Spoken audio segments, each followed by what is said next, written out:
Hey YouTube, Sam here. Well, we got, and I hope you can see this minus the reflection here.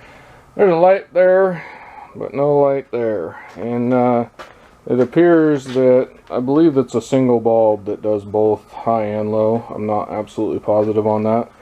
But regardless, we need to change the light bulb in this 01 Ford Escape. And I'm hoping I don't have to take the battery out. So I'm going to take a look at that and get back to you when I figure it out. Anyway, you're going to have to take the battery out. And then there's this rubber boot, and you pop that off. Okay.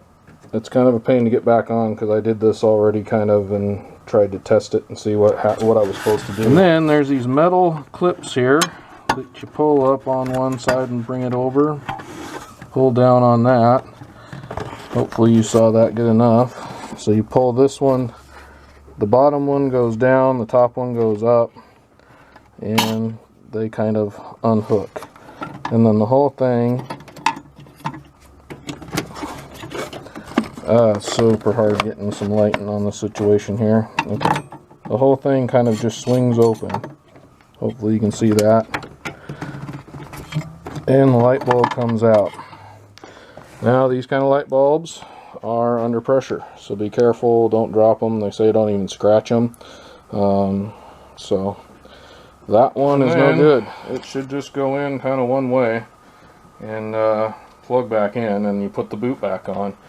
The biggest thing about these is do not touch them with your fingers or you'll have problems. The oils will get on them. So I got a glove on just in case, and if you do touch it, you're supposed to clean it with alcohol, and that just fits right in there.